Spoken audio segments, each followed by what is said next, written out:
Okay.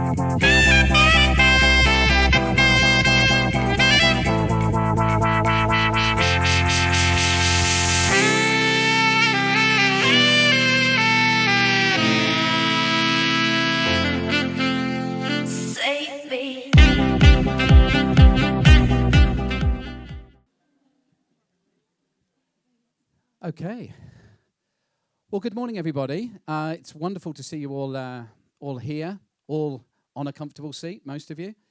We had a little bit of nerves around that, just how many people had turned up, but actually the rain's done us a favour.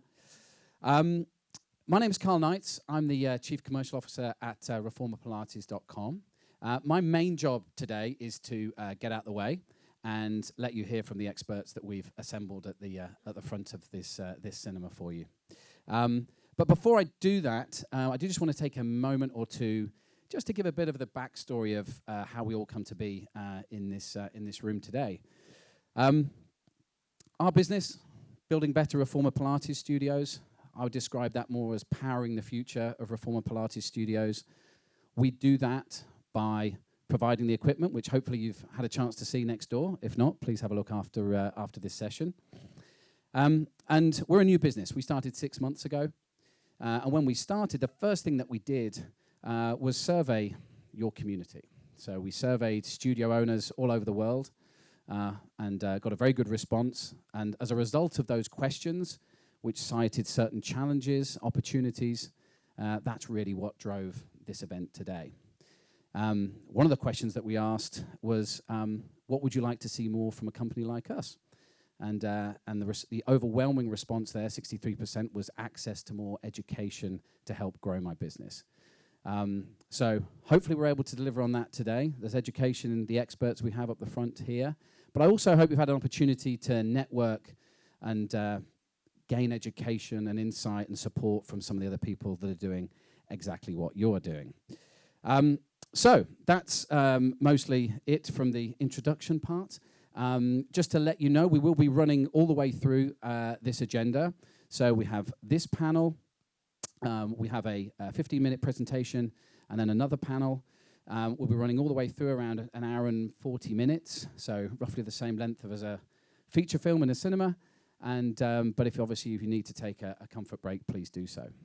Okay, so with that, let's make a start on our first panel, which is the talent equation, finding, keeping, and growing great instructors. So to begin with, I'd like to ask our panel to introduce themselves, a little bit about themselves, their company, maybe an interesting fact about themselves that we don't know. Georgia, would you like to go first?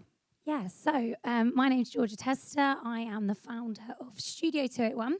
Studio 281 it began as a gym, a boutique fitness gym in Bedford, and then in the last 18 months we've opened 3 reformer sites, and very recently we have developed and are ready to launch our training academy. So we are in a position now where we are building, developing and growing the instructor for our future, and I think that you're in for an absolute treat in terms of the different ranges of experience and advice across this panel around instructors. And my interesting fact is that I used to play golf for England. Oh, flex. Nice. I didn't tell you Thank on you. that Zoom. No, I kept that one. Thank you, Georgia. Michael. My name is Michael King. I've been teaching Pilates for 47 years. My very first studio was at Pineapple Dance Studios when we opened back in the 80s. And I've watched the industry change. I'm very excited to be here today because I think together we're stronger.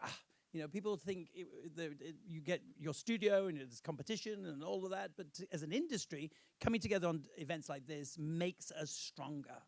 I have a group reformer studio in South Kensington. You're welcome to come to class anytime. And it's been a challenge because it's not how I've always taught. Over the years, my first studio in Pineapple, it was a tiny room in the basement. And we had hot gossip and all of the dancers coming, but we had no space. So to be elevated above ground was the greatest joy of my life. We have studios. I've got studios in 30 countries that I work with, either mentoring or supporting. And they're all different.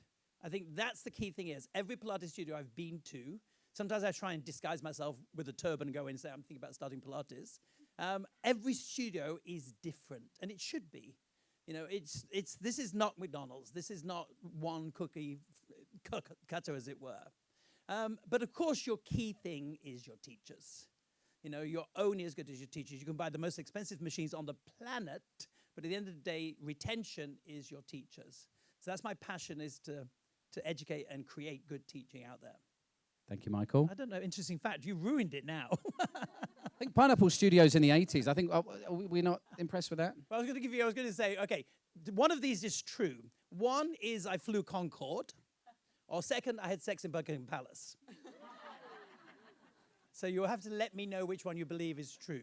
Okay, maybe we'll come back to that at the end. Yeah. I'll leave everybody some time to think about which is more likely. Thank you, Michael.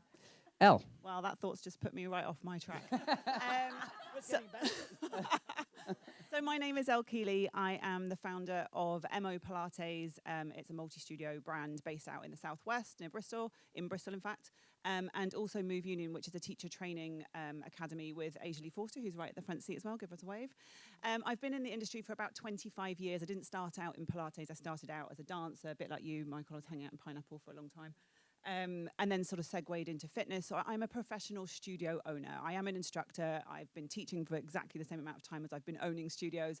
But my passion is really in building businesses, making businesses like yours successful, building my team, and also now with the teacher training program, ensuring that our instructors have their own successful careers, as well as supporting our studio clients as well. Interesting fact about me, I can't beat Michael's and I can't beat George's, but the strangest job I ever had, human statue. There we go. I can't do it now. Thank you very much, all three of you. Okay, let's get into it. So, as it says, the title of this is Finding, Keeping and Growing Great Instructors. That comes from the survey that we ran, the overwhelming theme from that, whether you're running a studio and thinking about what's keeping you up at night for 2025, or that you're opening a new studio, was finding instructor talent. Okay, the top answers, 50%, 46%, both times, finding instructors was the biggest concern. So, Elle, if I can start with you, is that response, do you think it's accurate? You know, is there a shortage of qualified instructors? Why do you think people are answering in that way? Yes, there is a shortage of, well, let's ignore the word qualified. There's a shortage of instructors when you're looking to open a studio. You probably cannot find enough instructors. Maybe you've got yourself. What I see is that we are young in the industry in the UK compared to the rest of the world. So, and we've traditionally had a training pathway that's prioritized MAT. So when we're talking about reformer, we don't have that pipeline. We have what I call a top of funnel problem. So if you think about how an instructor normally becomes to be an instructor, they try something, they like it, they decide they want to teach it. They haven't had the opportunities that they've had, say, in the US or in Australia, where we have thousands of studios, to be involved in group reformer yet. You guys are all creating them by opening studios. That's great. And it's a pipeline that takes a little bit of time to trickle down. So for someone to go through that pathway, we might be talking about 1 to 2 years minimum for them to make that decision and then get experience. And that's to become a newly qualified instructor. So I think, we have this potential to look at how we shift our pipeline. How do we shift that? So something that we've done in our studios, rather than thinking I'm going to wait for people to come and try it, I'm going to wait for them to like it, and then I'm going to wait for them to go and train, and then I'm going to wait for them to come to me, and then I'm going to hire them. We're looking outside of our ready qualified instructors. We're looking at other people in the industry, whether it's physios, dancers, fitness coaches, people who have tried it, and we want to try them in their element, find people who've got great skills. We want to like them, and then we want to train them. So that's just going to speed up that whole process. And I think this is just it's just because of the stage of the industry we're in, this will resolve. Thank you. So a moment in time, it's a question of time, and then we will start to see that change. That is my opinion. Okay. Georgia, I'd love to get your perspective on this one.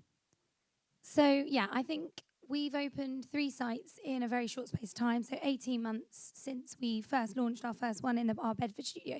And our business is based off the back of a gym. So it's a boutique fitness studio where our consumers are used to group exercise, they're used to being instructed, and everything that we deliver is instructor-led. So were we fortunate that I already had a pool of instructors? Absolutely. However, did I need to shift the needle a little bit to, exactly like Elle said, go down the conventional route, or did I need to develop something that made them what I wanted to deliver? So I want to just lift up from that question a little bit and think that as studio owners, what is it that you actually want to deliver? Because if I've got a studio next door to Michael and Michael's product is different to mine, exactly like he said, that cookie cutter, we're not delivering the same. So the instructor that we're looking for also potentially isn't the same. So what I think we've done differently is really redefine the way that we deliver and really be super specific to what that delivery is. And now for us, that's dynamic, that's fluid, it has underpinned classical elements.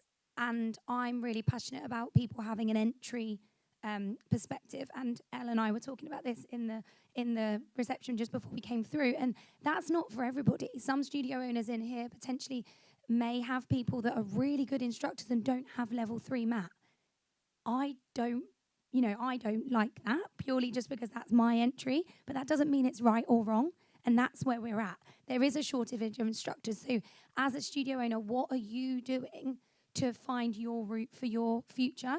And how we've overcome that and combating that is finding our route for those instructors. So whether it's a customer that's then going to get their level 3 mat, and I look at that as their entry and their tick box, and then I'll do the work with them with the course that we've developed and that we're aiming to get endorsed. But that's where we're at right now. That's not for everybody sitting in here, and it potentially might not even be for me in a year. We don't know what that looks like, unfortunately. Okay. So, yeah, it's a really difficult one, but I think the retention and maintaining your special bit, that's what matters more than who. Okay. Makes sense. I'd love to come back and revisit that in terms of the recruitment, that kind of special magic. But Michael, love to get your view on this. Yes, there's a shortage. We cannot, here in London, we cannot get teachers to teach in the evening and at weekends. This is this whole attitude. Now, That's I everywhere. 20-year problem. Teaching Everywhere. I teach every weekend. My life is teaching and also evenings. But there's an attitude right now, and we have clients waiting for teachers. If there's any teachers who would like to teach on the weekend, let me know, because we cannot find it. Now, there shouldn't be a shortage. Last time, this is not studios that do internal training. There's 91 companies delivering Pilates training in the UK. You know, that's a lot of companies. Now, some obviously just deliver mat. Some deliver reformer, or just reformer, or full comprehensive. There shouldn't be a shortage.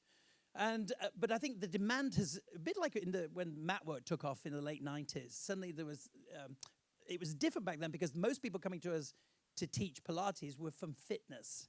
So they came to us with qualifications. They didn't know Pilates. In fact, some of them had never been to a Pilates class when they came and started doing their training.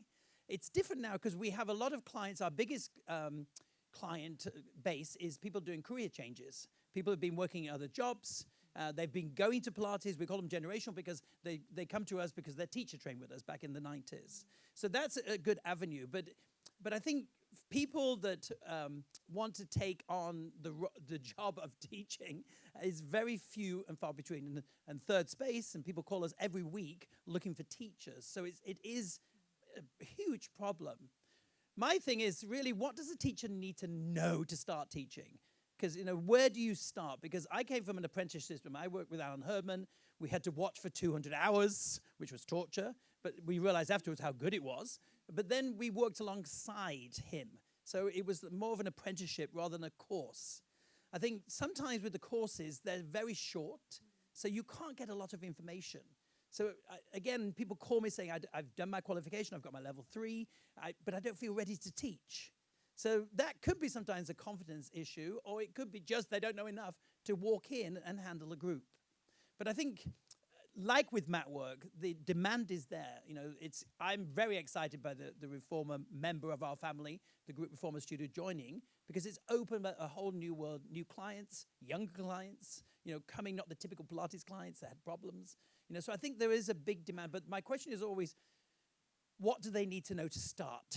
You know, and I think if you're planning training, you know, some progressive program where they learn on the job, as it were, an apprenticeship system, will hopefully encourage people that see the barrier of teaching Pilates, the money, the cost, the time, as maybe a way of accommodating that. We have to find a solution to meet the demand.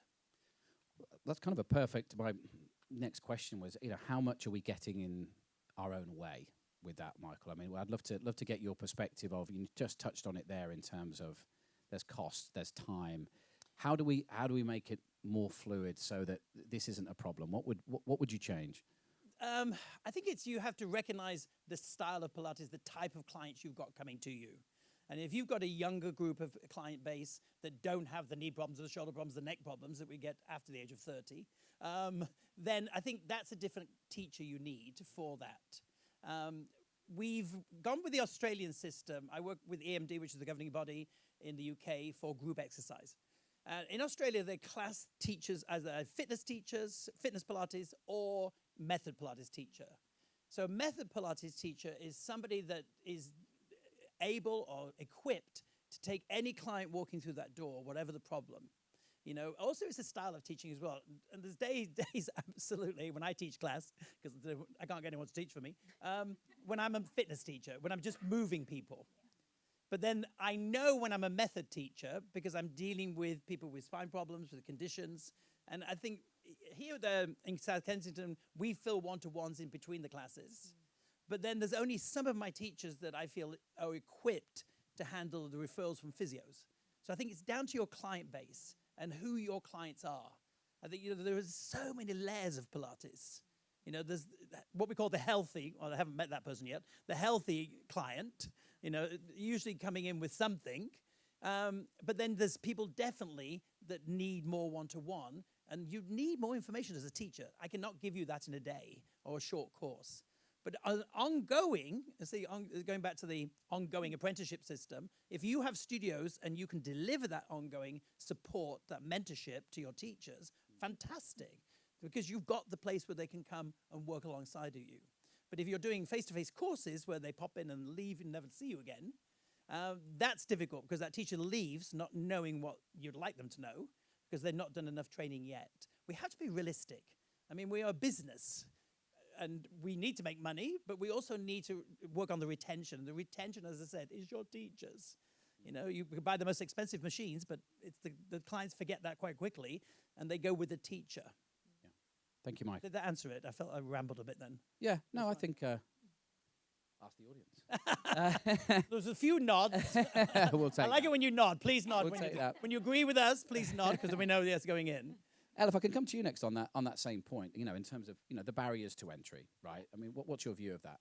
I think we were talking about this in reception as well. Everything that Michael said about mentorship is great. I'm going to touch on that and some of the later things we're going to be talking about as well. But it's fair to say there's confusion about what the entry path actually looks like. I'm betting many of you who are professionals and own studios don't actually know what the path looks like, or you're not 100% clear.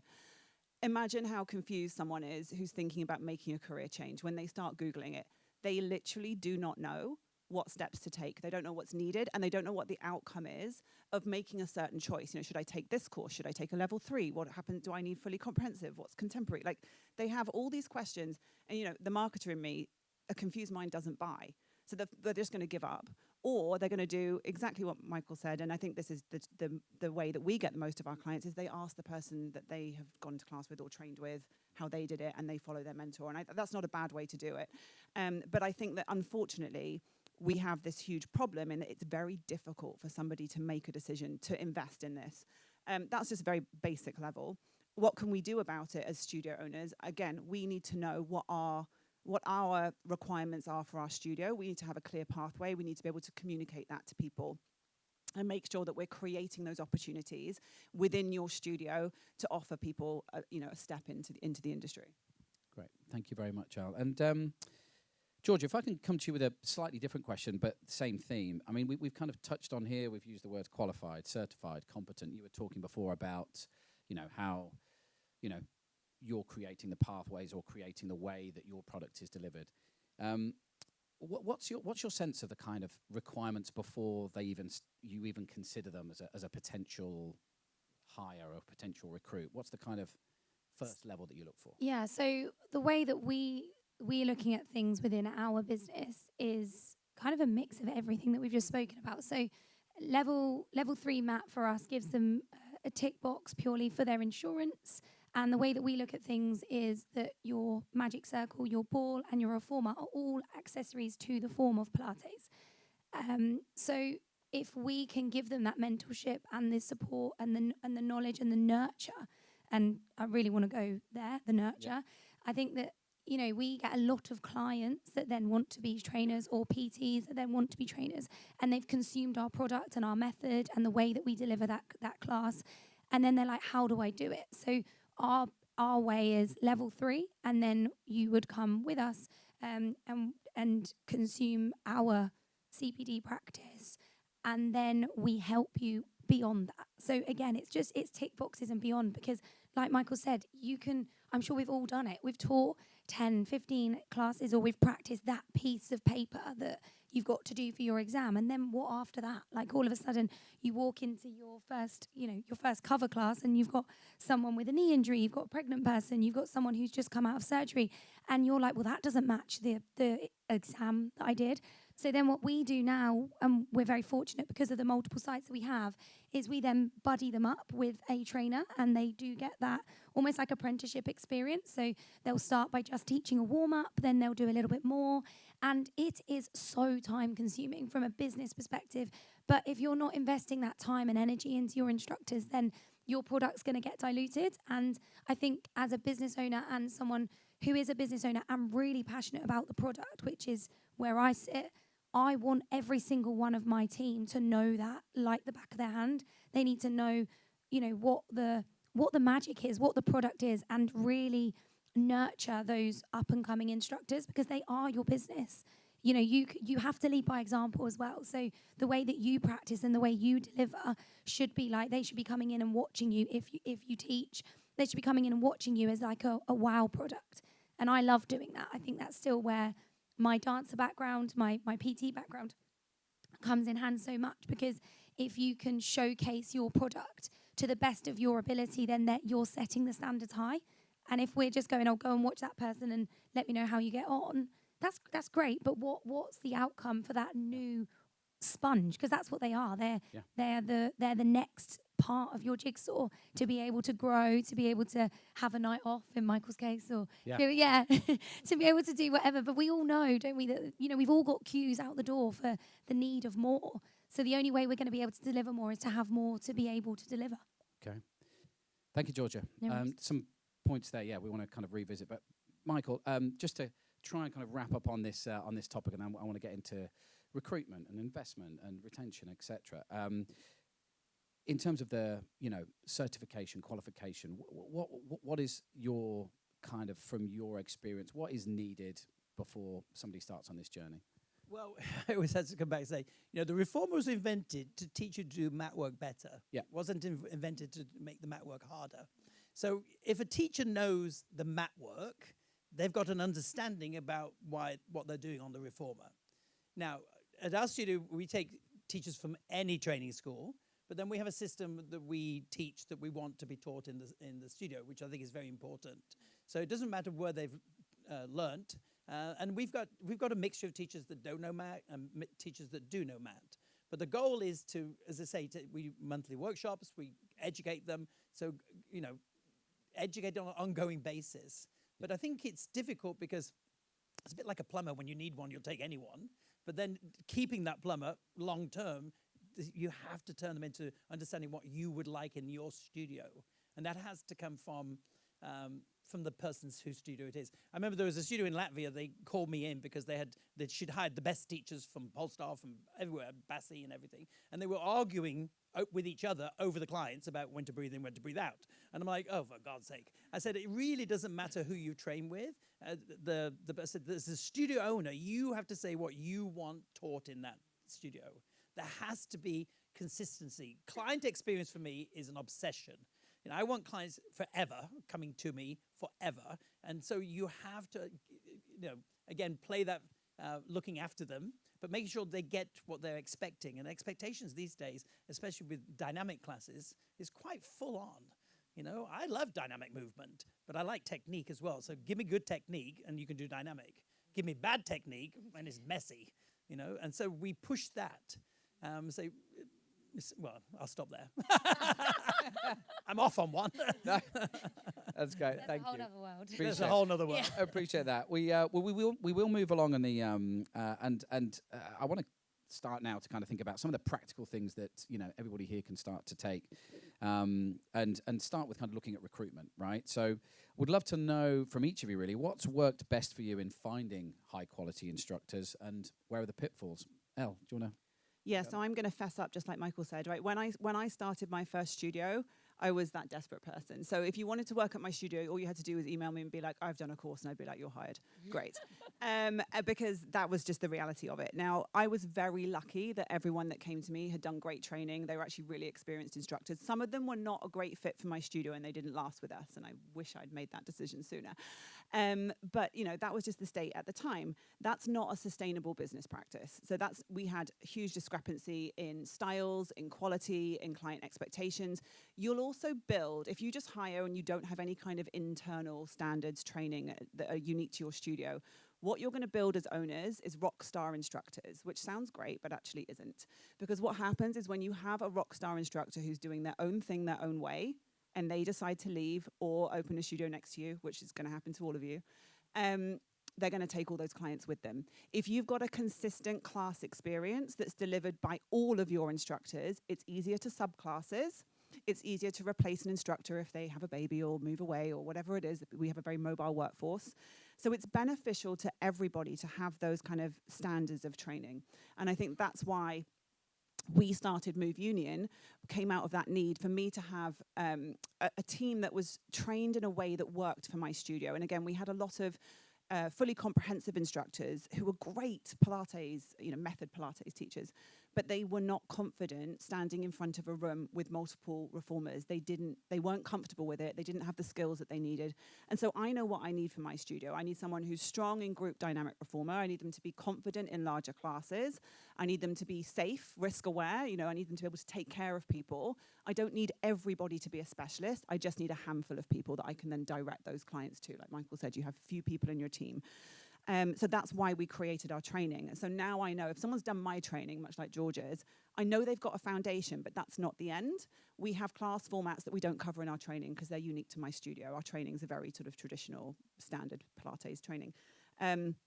So our fitness classes, there's now internal training for that. Our senior instructors spend time with our newly qualified instructors, making sure that they've got that mentorship, they've got someone to ask. It's a lonely job being an instructor. You often by yourself, you have colleagues that you pass in the corridor on the way in, and they go, good class. You go, yeah, great, good class, and that's it. So they really need support, and I think that's been important for us. Thank you very much, Elle. Georgia, I'd love to come to you next on this. You've already touched on, recruitment, people in your team, and the kind of crossover from the different disciplines. What do you look for? Yeah, I think everything that Elle said is pretty much the same. I think one thing that I would add to that is also that community element, like making sure that your instructor feels part of the story, because you on your own are an absolute, like Elle said, you're a rock star, but if you get hit by a bus tomorrow, you've got no business. So what can your instructors bring to the table that you can't? Because actually we probably don't think about that too much. I agree and disagree with the rock star instructors, because I think that yes, they are dangerous, but at the beginning they can also grab you, those instructors. So it also depends, those customers. So it all depends on where you're at in your studio journey. If you are wanting to make the noise and you need someone who's different and elaborate, that potentially may set you out from the rest. However, is it going to cause you the issues down the line? Yeah, it probably is. I'm in a position at the moment where we are finding that. We're finding that people are traveling from all of our different centres and they're following the instructor, but they're like, oh, it's okay because I know that if I go to that person's class, I'm going to get the same esque. And that is so important. So I think the community is ensuring that every single one of your instructors feels special and they know that they can be themselves. However, they're embodied and embedded in your business to know that if they do a good class, they're going to get rewarded for it like that, and they're still their own person. That's the important part that I'd add to everything that Elle just said. Great. I just want to add to that, this is not about everyone teaching the same way in No. McDonald's. You have different personalities. Yeah, absolutely. It's just about consistent standards and client experience. Yeah, and that's it, isn't it? It's about that person having the free will to be their own person, but not owning your business, because at the end of the day, your brand is above the door, and actually you're doing all the work to get them through your brand, not to go to Bob's class. Yeah. That's the difference. Thank you. Michael, back to that whole topic of recruitment, right? You've seen people hired in this industry for a long time. What makes for an ideal instructor? I would take a group exercise teacher instantly who's got a skill of managing a group. Me too. I would rather go with that and teach them Pilates and get them on the road of Pilates, because they come to me with a skill set that sometimes doesn't exist if they've not come from that background. Especially some of our classes are to music, so if they've taught to music, it's another benefit. But EMD class, the group reformer class, is the most dangerous class at the moment because it's movable surface. So you take a group of people on a movable surface, you've got to have a skill, and group exercise teachers come to me with that already. I don't have to worry about that.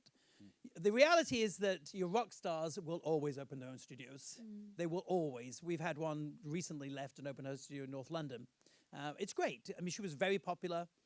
She is a great teacher.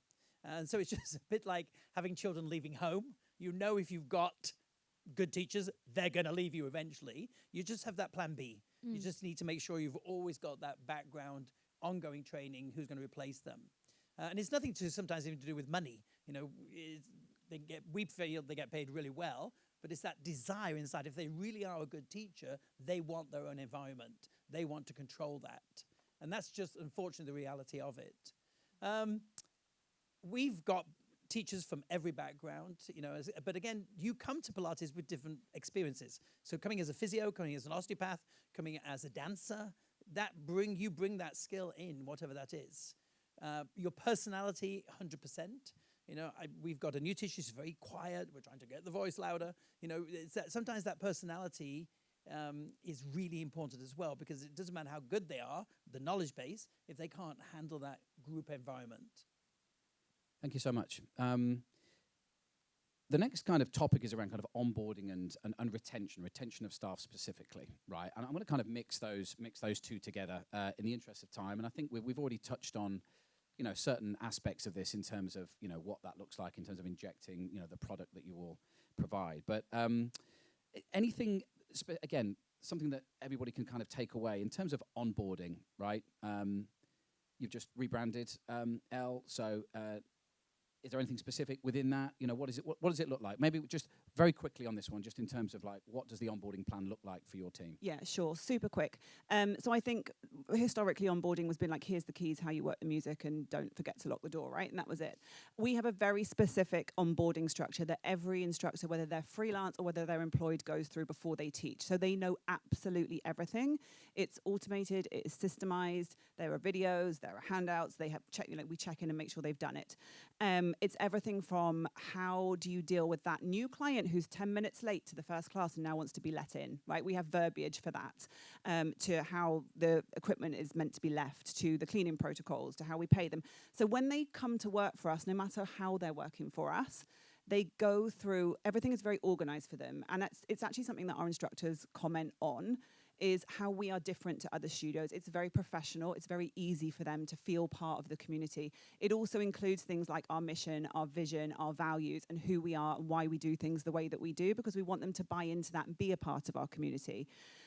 Additionally, if we're talking about training, no matter where people come from, we now have, workshops and mentorships that they will go through. So periodically we'll do them with the team, or we'll pair them with a senior instructor so that they can go through shadow classes, really understand the formats that they're meant to be taking. They've got someone to ask questions, and that's an ongoing process. So that's my super quick version. Thank you very much, Elle. Well, look, I'm gonna move on to the next topic really, which is around retention, right? So this is specifically retention of staff, and it kind of talks to the onboarding component, right? Because if staff are onboarded properly, they tend to stick around. But I'd love to know from Georgia, coming to you first, in terms of what are the other factors you think about in terms of retaining your staff and your team? Culture, flexibility. How much is that something that you need to think about these days? All of that, like culture, flexibility, the ability for them to feel heard as well, because we now do monthly check-ins with each of them to ensure that, is the timetable working for you? With the logistics of picking the children up and then getting there at 5 o'clock, or, we exactly know how difficult it is to get instructors of evenings and weekends. So we now do a rotation. So we do a rotational timetable where if you want to work a weekend, but maybe not every weekend, there's potentially 6 or 8 of them in the pot and they rotate. we just try and make it as nice and as easy for them as possible. You know, I have some of the girls that work central London but live near where we are, and they all comment exactly like Will said. They all comment on how professional, how strong but safe the policies feel as well. So it's to protect them, not to feel like you're cracking the whip. Because if you're cracking the whip, they're only going to go and find somewhere else to work. Yeah. You know, there's an element of protection as a studio owner where you invest in your team and you want to keep them. But if you aren't going to let them have an element of free will, they're going to go anyway. So it's having that open and honest transparency of communication as well. So we just say to them, if you're going to do something, just tell us. But also having the opportunity to grow with you. So some of my instructors have now become kind of management team. Others are training to be trainers. Others have expressed the interest in opening their own sites. Well, rather than going and doing something that you don't know what you're doing in, but we know really well, let's do something like that together. So grow with them and let them grow with you, because as Michael said at the beginning, we're all so much stronger together, right? And if you're going to go into competition with each other, it's going to end in tears. Thank you. No worries. Michael, the last word on this from you, and then I've got a few questions from the audience. Value. I mean, as you said, teaching is a lonely industry because you have to motivate yourself. You know, you wait for the class to motivate you. It's not going to happen. A few might tell you they love you, but you have to stand there and motivate what you're going to do. And you have to put value on them. Yeah. You know, we have catch-ups. If there's an issue, we do a Zoom meeting because, again, we can usually do evenings because no one's teaching. But they're all free. My job is to keep them motivated and to keep them updated. We do week movements of the month, and I send them videos, I send them music, just keeping them supplied and then touching base with them, see if there's a problem. Cover's an issue. You know, life is life. You know, if there's things come up that you weren't expecting, you know, sometimes that's a big challenge. So we try to have a reach out community of cover teachers as well that aren't available all the time, but that can come in and know what we do. But you have to make your teachers feel valued and part of the team. Thank you very much, Michael. Elle, you just wanted to jump in with something. I just wanted to add something to that. So this is a practical takeaway for you guys, and you might not be at this position yet if you've got a new studio, but our industry is freelance, which is not great for our instructors. So just ask yourself, if I was offered this job, would I take it? What's my career progression? I don't get paid when I don't get a holiday. I have no chance of maternity leave. It doesn't look great. Like, why would you work in the industry? As soon as your business is able to, there is a huge value in giving someone an employed job. They can get a mortgage. They can prove their income. They can have a stable adult lifestyle. So I just strongly ask you to consider, as your business grows, how can you support that? And I trust it's not about money. You'll have a team that will want to stick with you if you can give them that.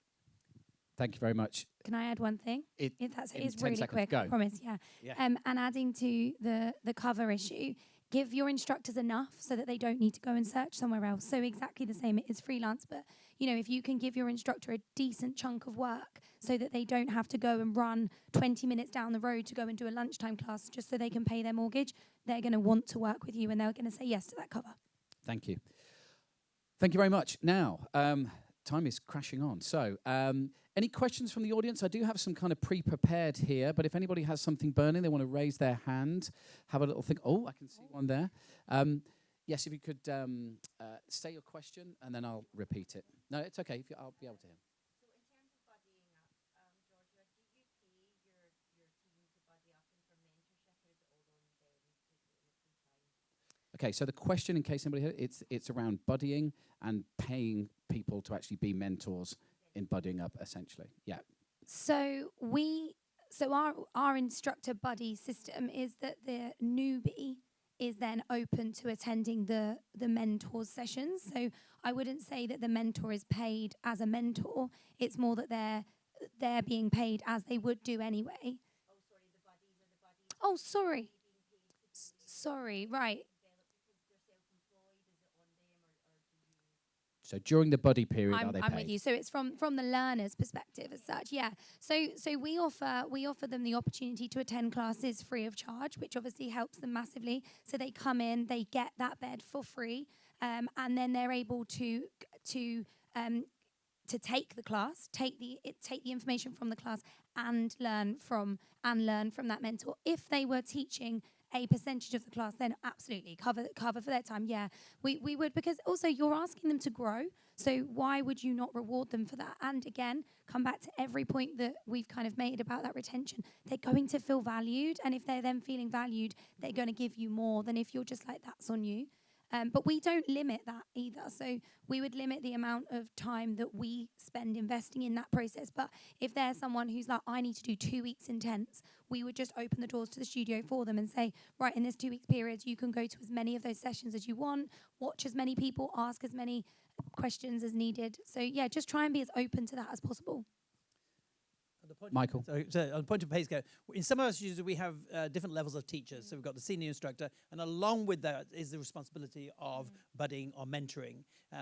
But they are on a higher pay scale. But it comes under their work scheme, as it were.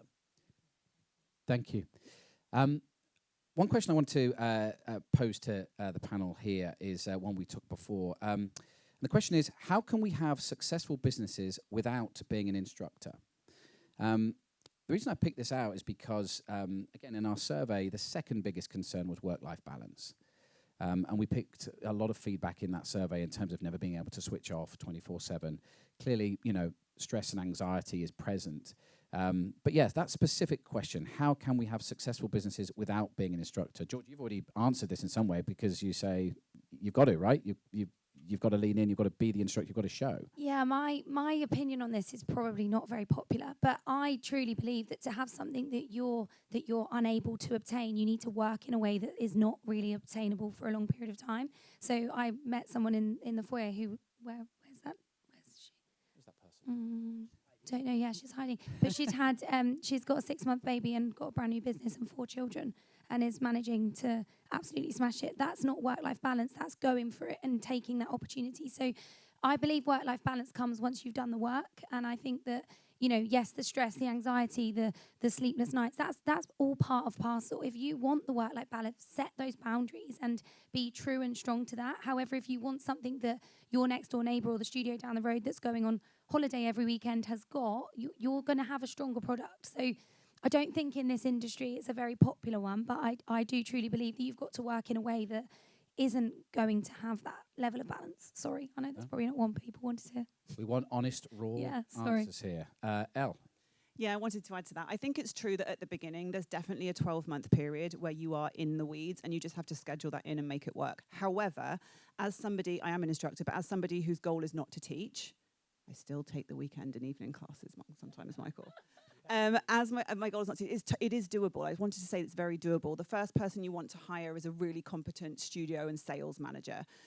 If you don't want to teach, you also probably want to hire, obviously instructors alongside of that. But you just want to take the day-to-day stuff out, and anything that is not your zone of genius or something that you enjoy doing, start making a list. What do I have to do? What can I delegate? There's a lot of things, there's a lot of ways you can delegate little bits and pieces. You can find a way to find balance. It's just probably not going to look like what you think it looks like. Thank you so much.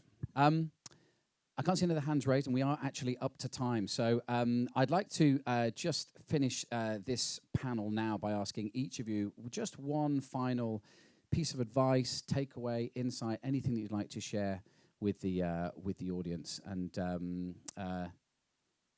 Georgia, why don't you go? I knew you were going to come to me first. I was looking. You were looking at me, so I thought you wanted that to. way. Okay, so I think I'm a baby in this world. Like I've been in the industry for 10 years. I had a gym first, and Reformer has come out of that. But I truly believe that if you believe in something and you can back yourself, then just go for it. Like, people will give you advice and they'll give you support. It's such a lonely world, but this room here is full of people that want you to win, and we can win together. And a problem that I've had, I could support that, and you're going to have something that I can learn from. So be open-minded, but be so true to who you are and what that is. And I think that if you can ride your passion, you're going to be fine. Thank you, Georgia. No worries. Elle. To sum it up, basically Georgia touched on it. Know your values, act with integrity. That's basically it. Nice. Michael, final word for you. Yes, and yes. Vision. You have a business which is going to grow. member retention, client retention has to be number one. You know, I want you to build client base that keep coming back and back. And I think that's an ongoing process. But again, I keep saying, it's your teachers are the key things. It's not the machines. You know, you can work on any reformer. Clients don't usually care. I've never had a client come in and say, oh my God, it's not this. You know, they don't care. What they care about is what they're doing and how quickly it's going to work. So your business will change. You will change. Your teachers will change. That is ongoing. You know, and as I say, the work-life balance, you know, values, all of that is so important. Know your clients, know who you're going after, and know your client base, and stay with that. Don't jump around trying to do different clients. You know, people with problems, people for group exercise. You know, stay with that. Build that first before you start getting into other areas of Pilates. Wonderful. Thank you very much. Ladies and gentlemen, can I have a round of applause for our first panel, please? Thank you so much.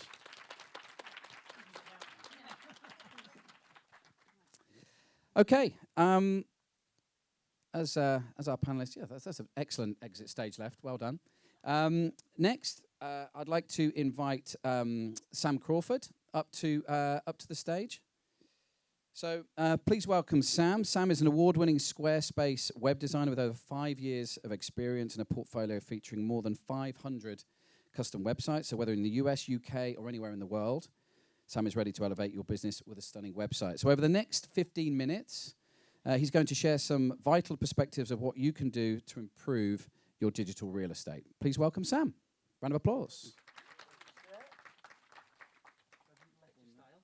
You can do whatever you wish. Okay.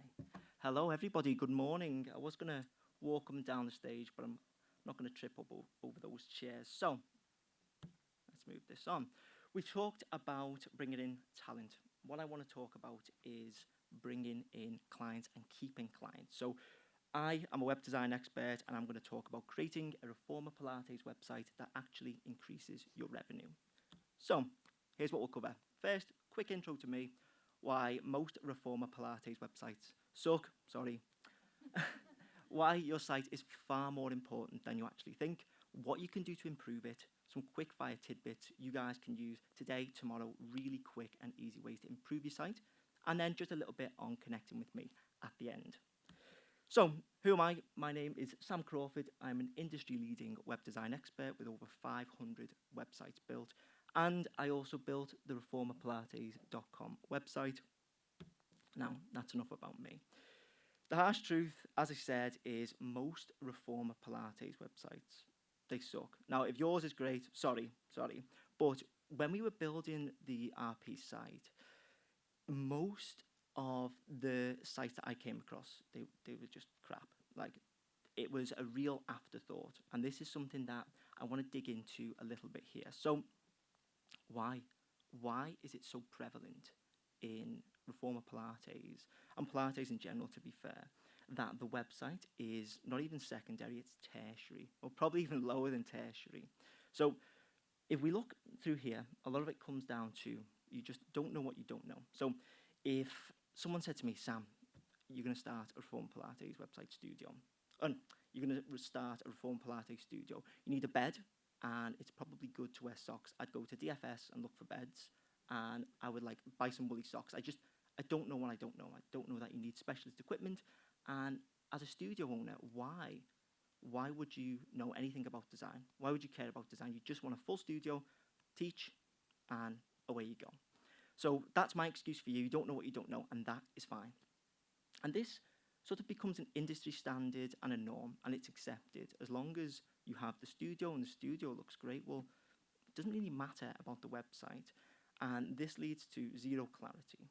So when I was going on to sites, what I would see is a vague sort of picture of a Pilates bed or Reformer Pilates bed, and then like, we are a Reformer Pilates studio, and then a link to maybe a booking page. And that was it. There was no strategy.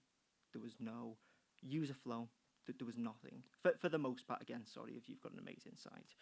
And what it all boils down to is it's a lack of priority. So you guys can tell me, maybe after this, whether this is right, but this is what I see. The main priority is social media. It's going to be Instagram, maybe TikTok. I don't know how many of you target Facebook, but it's going to be social media first to drive leads, maybe some Google ads, and then your booking link. So was it MindBody? I think a lot of people use. When I build sites for Pilates studios, we'll use Acuity sometimes for scheduling. But if you go on a social media profile, the link is often not even the website. It's the booking link. And so all of this equates to just a bit of a rough site, if there's a site at all. So this is why. Now, I want to talk to you about why it's actually more important than you think. It's not enough just to have one. It has to be a good site. And obviously, by the way, I am biased. I am a designer, so, take this with a pinch of salt. But brand rep. We've spoken about how you want to retain your best talent. You want to be the best. You want to look the best. Well, if you have amazing socials, the best beds, the best studio, the best everything, but then your website is like 20 years old. I've spoken to a few people who, started 10, 15 years ago, and the site is the same. If you look at your sort of ecosystem as a whole, well then, the brand rep is being let down by a substandard site. And that's not good enough. Imagine you lose, let's say, 2% because people see all the amazing things about you online, but then they come to the site and it's naff. If you lose 2% of people because of that, how many thousands of pounds is that worth to you every single year? It's a lot. And so for the sake of, let's say, buy a website template for £500, for the sake of that investment, it is worth having this in place. And more people view your site than you think. So if you think of a user journey, they're probably going to look you up everywhere. Before someone commits to a class, you think a lot of people come into a reformer class, they may not have even been before. They want to see everything about you before they come to the studio. They want to see what it looks like, a gallery. They want to see what a class entails. They want to learn about you. Well, if people are coming onto your site and it doesn't tell them that story, they're not going to come and book. It's a scary thing, especially for first-timers. And if you don't nail this, then again, you're going to be losing thousands of pounds every single year. Now, this, number 3, is a really important one. So search engines, aka Google, and LLM. So LLM is large language model. Essentially, it's just ChatGPT. But you basically want to be getting on top spot for LLMs, so ChatGPT. I'll give you an example. So if you Google or if you go into ChatGPT and you say, hey, ChatGPT, I mean, you can try this now if you want. Maybe I'm lying. But if you go into ChatGPT and you go, who's the best, I use Squarespace, who's the best Squarespace designer in the world? I see someone trying it there. It should come up with me. You can heckle me if I'm wrong. But imagine for your studio, right? What's the best Reformer Pilates studio in Chelsea, in Knightsbridge, in South Kensington, whatever it is? Your Instagram profile isn't going to come up. Your Facebook profile is not going to come up. It's going to be your website. And if you can start, I mean, this is really new in relative terms.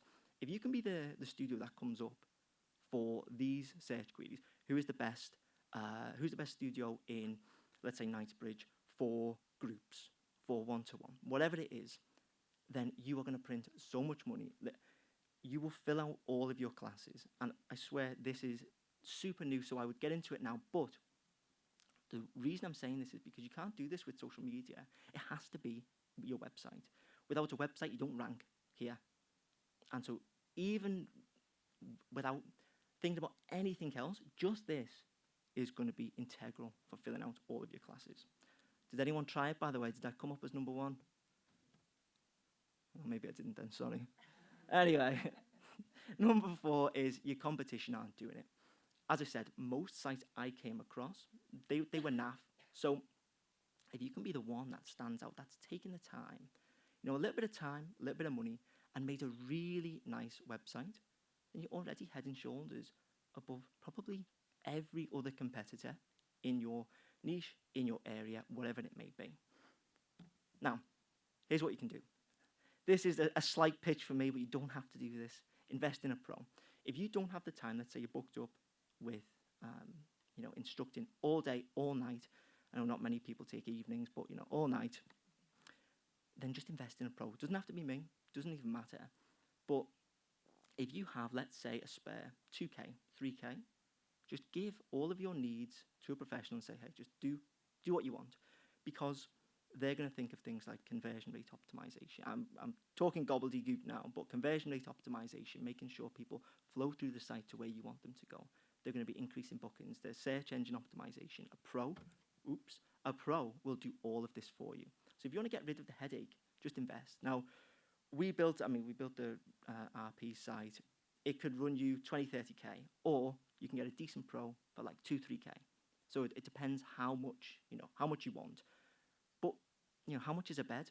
3-ish K for the sake of one bed? I think it's worth it. Again, biased, but Number 2, template. If you don't have that money spare, just buy a template. The thing that baffles me is when I saw these sites, they weren't templatized. They were just like someone had just written, I don't know, a ton of random words and put a random image in. And I thought, well, why? Why do the sites look like this if templates exist? So if you Google Reformer Pilates Studio website template, there's hundreds. All you have to do is pick one. Maybe it's £200, maybe it's £300. Just input who you are, why your studio is great. Images, actual images from your studio. Don't use like stock imagery. Video, if you've got it. Just input the content and it's done. It's a really simple solution. A good booking software in bed, this is another thing when I was doing research, I come across is when I went through the booking process, there was so many like old school convoluted booking systems, and it just doesn't need to be this way. I imagine, how much you guys pay per month. I imagine it's a lot for your booking system. Just make sure you get a good one. It can be complicated at first. I use something personally called Acuity when I build for studios. It's really good. But just make sure it's not confusing the user. Make sure it's obvious where to go, how to check out, when they know what time to book, how much it's going to be, allow them to pay. As long as you make it simple for the user, great. And make sure it's embedded properly on the site. And then finally, tell your story. So you want to speak to your target demographic, and the verbiage here is so, so important. Who are you? Who do you serve? Where are you? Are you the best? What makes you the best? What's your edge? So, okay, I'm a Reformer Pilates studio specializing in, I don't know, athletic performance for women 50 plus.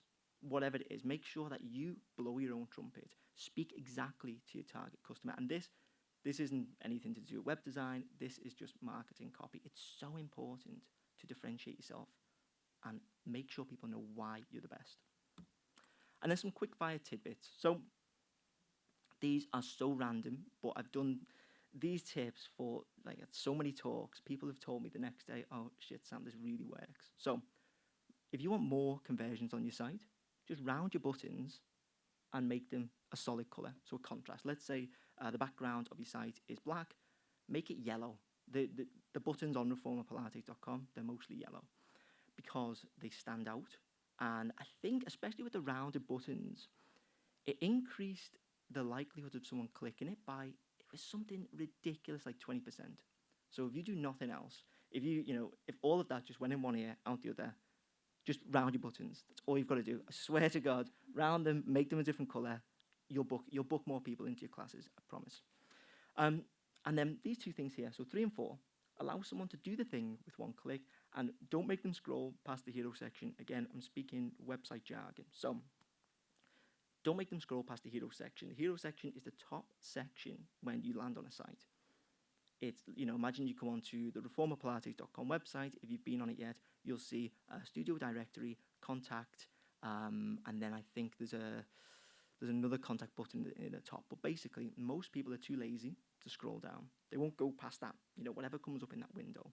So you need to allow them to do the thing. Whatever the thing is on your site, whether it's book a call, book a class, contact us, apply to be an instructor, whatever it is, don't make them scroll. Don't make them scroll anywhere down the page, if possible, because most people won't. So get that in there and allow them to do the thing again. So, and finally, or not finally, number 5 is social proof. Now, social proof, I actually implemented this on my own site, and the amount of people getting in touch with me after I made this simple change was it was mind-blowing, and this is why I've added it into like every talk that I do. So social proof comes in mostly 3 forms. It can be awards. So have you won any awards? Have you been nominated for any awards? if you have, immediately call yourself an award-winning Reformer Pilates studio. Like, that's a given. And then you want to put this somewhere, probably in the hero section, so that top section. I have designed laurels. If you go to my site, it's bycrawford.com. You'll see in the top section. Laurels, and it's like 1 award, 2 award, 3 awards. I can't remember what they are. We win so many. So you'll say, okay, award-winning studio. If you've got that, that trumps basically everything. Number 2 is, have you been featured anywhere? So have you been featured in, Independent, Vogue, whatever it is? If you've been featured somewhere and you can say, here are our features, it will stand you head and shoulders above all of your competitors. And then finally is testimonials. So if you've got testimonials, make sure, well, first off, you have to be getting testimonials. You have to be getting reviews. Get Google reviews, put them onto your site. If you can get video testimonials, that's like gold dust. So if anyone at your studio will agree to it, get them to do a 60-second selfie video. Oh, my name is X. I am from, Hackney. And I went to this Reformer Pilates website, Reformer Pilates class, and I got this outcome, 5 stars, amazing book. That is going to drive so many sales. And blow your own trumpet. Like, when someone lands on your site, they're not going to go, oh, they're so humble. I want to book this humble studio. No one cares. Be as arrogant, as cocky, as confident as you want. Just blow your own trumpet. We are the best. Here's why we're the best. Book with us. That will get pulled into search engines. It'll get pulled into things like ChatGPT. This is the best studio in this place. Here's why.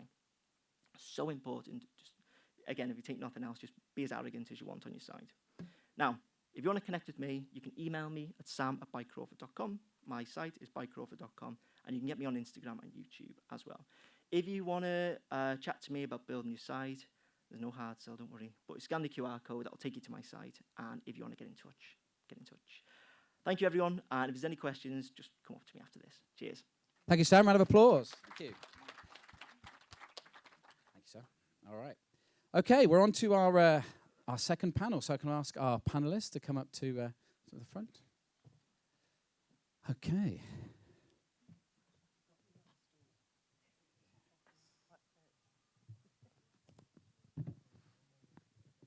Thank you, Damon. You were just getting a little bit of music there, just as we're doing the transition. Yes, we do have. You can have one. And there was one here. Is this one working as well? There we go. Okay. Super. I think they're all working. Yeah. That was it's a moment too late, but not to worry. Super. How are we all feeling? Everyone feeling all right? We've had about an hour now, so this is naturally time. Things are starting to kind of ebb a little bit. I can see some people have taken the opportunity to get a comfort break, but really excited to. Oh, I've gone backwards, wrong way. To get into our second panel of the day. So.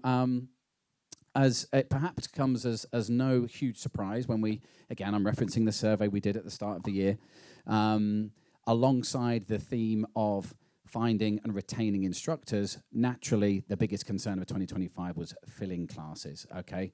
No huge surprise there. So this panel really attacks a lot of those considerations, both in terms of opportunities and concerns, as we say, beyond the Reformer, building studios that fill themselves.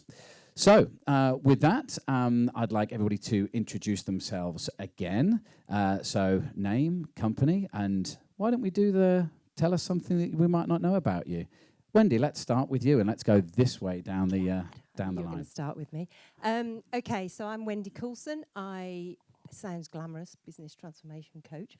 But that's what I do. I have my own business doing that and helping studio owners, CEOs, execs in the leisure and wellness industry grow their business, bring their vision and their strategy to life.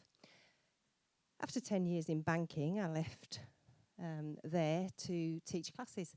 And I did the usual thing of teaching 20, 30 classes a week on shift, running a gym. So I've been in the leisure industry about 30 years. I've worked for most of the major operators. I've opened gyms, I've run gyms, I've taught classes, I've done timetabling. worked on evenings and weekends, cleaned the toilets, and done everything that you do as you're learning your trade.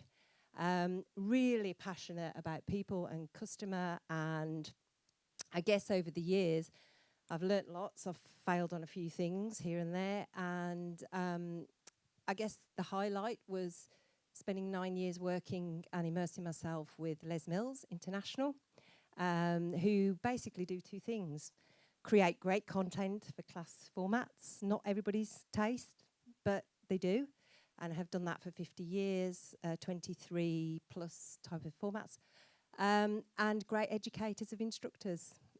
So working with them very quickly for 9 years, ended up as their global transformation director, COO, CEO for Europe, had a team of people, and Les Mills basically have got 20,000 sites with their product in, 143,000 instructors, and how you keep those, train them, retain them. And as a CEO and a COO, my role was to keep that going. And then decided I was going to do this agnostically and work for myself and help people like yourselves share some wisdom, grow studios, solving opportunities like instructors, great content. Interesting fact. Come on, I want the interesting fact. God, those that know me, I love matcha and peanuts. That's all I survive on. But outside of that, I love travel, adventure. I've done over 400 reformer classes in the last year. I've done 22 studios and over 100 instructors in Dubai, UK, and New Zealand. Amazing. So I take advantage when I'm traveling of doing all of that. So I really see it from a customer perspective. 400 in a year. Very good. Thank you very much, Wendy. Holly, if we can come to you next. Hi, I'm Holly. I am the founder and one of the owners of the Reformer Studio. So I opened my first studio July 2019. We launched our 9th studio 6 days ago. I've got 4, thank you. Congratulations. Altrincham, right? Yep, Altrincham. I've currently got 3 leases sat on my desk, trying to drag my feet a little bit because baby number 3 is coming quite soon. The Reformer Studio, our head office, has grown by 550% in the past 12 months, which is quite mind-blowing, really. And I'm sure, like a lot of people sat here, you're constantly trying to keep up with what's being asked from you as a studio owner. We are a school. We have the School of Reform as well, so we provide dynamic teacher training qualifications. On average, every year, we qualify around 100 instructors. Retention is very interesting. Fun fact about myself, for every 3 studios I've opened, I've had a baby. That is stopping now because it's quite a lot. Excellent ratio. Very good. Yeah. Thank you very much, Holly. Excellent. Rachel Leah, coming to you next. Hi, I'm Rachel Leah. I'm one of the founders of Arquetta. Arquetta is a wellness business platform that is fancy for we are software for your business. So the thing everyone says they're allergic to or scared of or technophobic or whatever version of technology is scary. My background is that I started with my yoga teacher training. There was no Pilates studio in my college town. If you can't hear it by my voice, I am American. Not going to try an accent. New York City, so we have lots and lots of Pilates studios. I taught thousands of yoga and group fitness classes. I am currently a Reformer Pilates student in training, so I'm halfway through my certification because Pilates is, as you know, addicting. Once you take 10, 20, 30 classes, you're like, I have to teach this. So I'm currently getting certified. And something that I think a lot about is, how do I save you all time? Because your time is valuable. You should be teaching, not emailing clients to pay for things or responding to what time is class tomorrow or can I cancel or upgrade or downgrade my membership. And then most importantly, how do you grow your business? And people are scared of tech, so they do things very manually, or they hope customers are going to come because they have the world's best Pilates studio. And fun fact, the way people come is they market. They haven't heard about you. They don't know you. They are on the streets still doing yoga, not Pilates, which they should all be in Pilates. And so I spent a lot of time thinking about how do you use tech, data, and of course AI, which is scary but new and really, really fun to do all that fun stuff. Fun fact on myself, My name is Rachel Leah. My mom wanted Rachel, and my dad wanted Leah, and my mom won. So that is why Rachel is before Leah, and yes, they gave me 2 names. Thank you very much. Thank you, Rachel. And Aimee. I'm Introduce yourself. Aimee. I'm Aimee. I own Studio 14 in Essex. I quit the 9 to 5 law industry. I was in law for 8 years, and I quit to open my own studio. And my fun fact is I attended 1 reformer class before opening my own studio. That was enough. That was enough to get you going. Fantastic. Super. Great. Well, look, wonderful to have you all here. Thank you very much. Let's get into it. And the first question is, again, touched on in the last panel, which is around kind of customer referrals, right? So we talked a lot about, the product, ultimately leading to driving the growth of your studio. And I can't remember who mentioned it, but it's the most likely that somebody's going to experience your studio for the first time is somebody else, their friend, taking them. So when we think about, customer experience driving referrals, what's kind of worked for you in terms of, driving the needle and getting, your customers to really drive the experience and drive other customers into your studio? Aimee, do you want to take that one first? Yeah, sure. So I don't believe in giving away classes for free, but we started off by doing a £10 credit. So if your friend came along as well, you would get the £10 credit in return. So I don't do it anymore because we don't need to do it, but that was a really good way to drive referrals in the beginning. And then as soon as people see what we was about, then we retained them, and then they kept coming back after that. But I suppose you have to make the decision when you're bringing the referrals, how much you'll be giving for the referrals, and when you'll stop them, if you'll stop them at some point. Because if you're retaining the customers, then you don't need to keep along with the referrals. Yeah, great. Thank you very much. Rachel Leah, any kind of data that you see from Arquetta that kind of points towards, the referral component being, the most powerful? Because in our survey, 93% said that was the most effective way to drive customers into their clients, I should say, into their studio. Yeah, one of the things I think is funny is everyone says people find everyone through referral, and I say, how do you know? What data you're tracking? And they say, oh, I don't. And I'm like, oh, well, everyone's finding you through referral. We're not sure. So a referral program, it needs 3 things.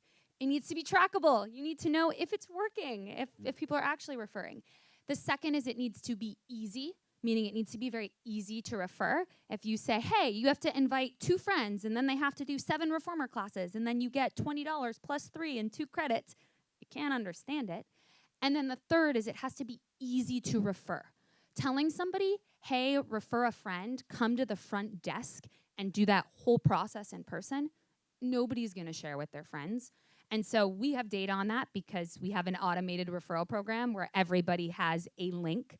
The way that it works is we recommend a double bounty referral. Double bounty means the referrer and the referee both get the same credit. Why? Both people are happy. Pretty obvious. Don't give one person and not the other the gift. Give both people the gift of trying something new. And then have a clear link on mobile. Everybody sharing on their phones. If your referral program's on web, nobody's going to share. They share via Instagram, text, email, all that fun stuff. So think last time you referred something, you probably opened up an app, found a quick code, and shot it over to 10 friends. And so we see the most success in a referral program when somebody has a nice little branded app. You shoot over a push notification. Hey, we're running our referral program. You shoot over that note. If you were lucky enough to not need customers, that's amazing. You could actually run limited time referral programs where maybe you just do a small boost based on the location or maybe based on the class type. Maybe the referral program is for a teacher training or your content library or for something new, not your most popular class time. Awesome. Thank you very much. Holly, you've done this a number of times, right? 10 studios, am I right? 10, 9, 10? 10 to making. 10, okay. So look, the referral component is obviously something which I assume you've lent on for each different studio. What have you seen work? Referrals. I mean, obviously, word of mouth is the most important thing, and through that, yep, you need a good system, and you need to be able to track that as a business owner. But it's your reputation, it's your quality, it's your consistency, and it's building that community. You can be sat behind a screen, you can be looking at your strategies, which, yes, is an important component of having a business. But if you're not there, if you're not building those relationships with your clients, they're not going to kind of go to their friend and say, hey, I've been to this really cool Pilates class. It's getting personal with your clients, you know. It's kind of knowing when their kid's birthday is or what's going on in their life. I mean, if you're a studio owner or instructor, I'm sure you've become a therapist as well, somewhere throughout that journey. You become part of people's lives, and people kind of come to you and say, oh my God, Pilates has changed my life, whether that's through fitness, whether that's through supporting them through a divorce, achieving kind of accolades in terms of world titles in sports industries.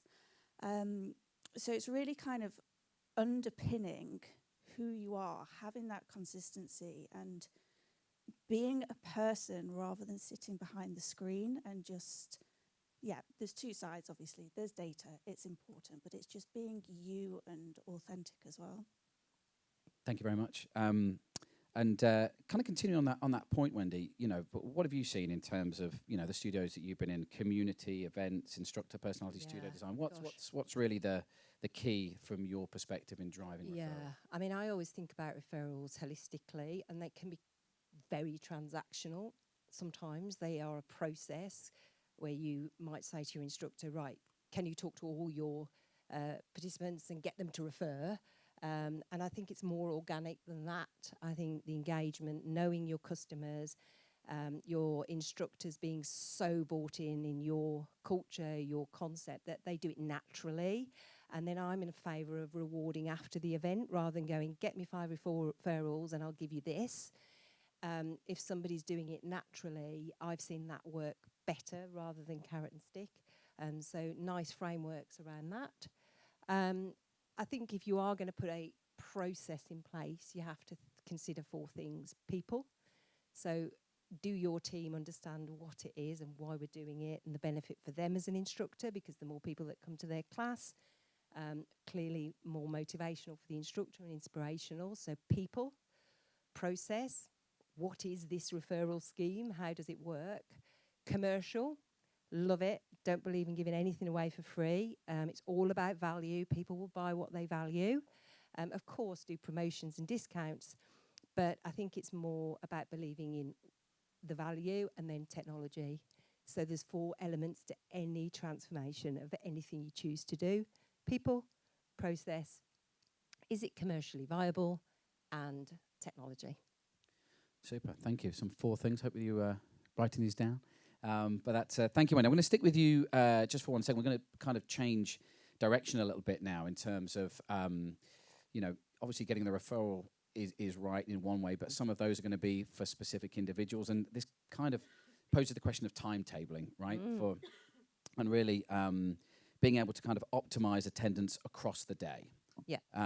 You know, what have you seen in terms of effective operations balancing both kind of commuter and kind of daily clients? I think this is where knowing your audience and your demographics, your insights, where is your studio? Who is the audience? What are the customer personas? So are they commuters? Is there people that will come during the day? What's the demographics? Always looking at that around a studio, 20-minute drive time. I think that's really important. And then trialing it, you know, 58% of people choose your studio before they've even made an inquiry. So they look at your studio, stats from Life in Les Mills, 58% they'll look at the studio timetable and they will put themselves in that shoes. And they will go, I can do that class, I can do this class, I can do that class. They will then inquire. So the website is really important. Are you showing your timetable? Go broad. When you're launching a new site, I always say go broad. You know, capture as much information from your local demographics. When will you do your class? What sort of things are you interested in doing? Are you a beginner? Are you an advanced? Map your broad studio timetable to attract a big top of funnel. And then over the coming weeks post-opening, hone that studio down to maximise occupancy. And your customer journey on your pricing architecture Great, thank you. is a real way of bringing people in, getting them into the habit, and then retaining them, because it's all about retained revenue in these models. Thank you, Wendy. Rachel, I'd love to come to you next, again, from that kind of perspective, looking across many, many studios, and I'd love to get Holly and Aimee's view. But Rachel, in terms of what data do you look at in terms of this timetabling challenge? What's actually funny, most studio owners say, hey, I want to pull my data and I want to see what classes are most popular. And then I say, well, what classes do you think are most popular? And they say, well, my morning classes and my evening classes and my Saturday morning. I go, great, you don't need data. Like, we know which classes are most popular. So we already know you have exactly the commuters, the morning, the evening, and the Saturday morning. So then the next question becomes, how do you maximize the revenue inside of each class? In Reformer, you only have a certain amount of beds. So if you're offering a monthly unlimited, well, that's going to be a problem because people may not be able to get into those prime times. So we see a lot of Reformer studios doing package but recurring base. So think 4 a month, 8 a month, 12 a month. Don't be scared to do memberships. It's the best thing you can do. Predictable revenue helps you sleep at night. But from a how do you optimize classes from there? What I like to think about is, can you first create waitlisted classes? Can you create a scarcity mindset? And then start opening up more time slots on the shoulders. And so here's what I mean by it, is you might start when you open your studio with just a 5 o'clock and a 6 o'clock. Why is, who likes taking Reformer Pilates by themselves? Probably no one. It's not fun, you're a little scared, you're new. Well, what feels really amazing is when a class is full. So I always tell owners is you can start with a small schedule. As you have more and more customers, then start to add classes and add classes on the shoulders. And so what I mean by that is 5 and 6 might be the most popular time, or maybe it's 5:30 and 6:30. But if you're doing on the half hour, well, a 7:30 class might be harder than a 7 o'clock. So you'll have to think about what times look like for you. Then you slowly add on the shoulders. The beautiful thing about adding on the shoulders is that someone from your 5 or 6, someone's going to go to the 4, and someone's going to go to the 7. Now you have classes that are half full, and people fill in.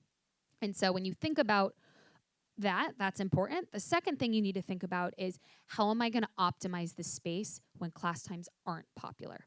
You're 12 o'clock, you're 1 o'clock, you're 2 o'clock, no matter what you do, there is not enough marketing in the world where you can potentially wait list at 2 o'clock, I guess, unless you're one of these two ladies. They seem to have figured out the code. That's okay. There are two things you can do. You can just not use the space. That is an option. You do not have to squeeze the juice out of every minute in a studio. The second thing you can do is figure out, how do you optimize that revenue in a different way? Offering teacher trainings during the off times, potentially, if you have full-time instructors. Offering privates. Of course, privates are a beautiful moneymaker. And then something that I think a lot of people overlook is filming some sort of digital content. Digital content could be for teacher trainings, could be for your video on demand library, it could be for live streams later. Optimizing that time beyond just the classes themselves. Great, thank you very much, Rachel. And so let's get the studio perspective now. Holly, in terms of that maximizing timetable through the day, Rachel just teed both of you up that you've cracked the code. So what's it look like in your studios?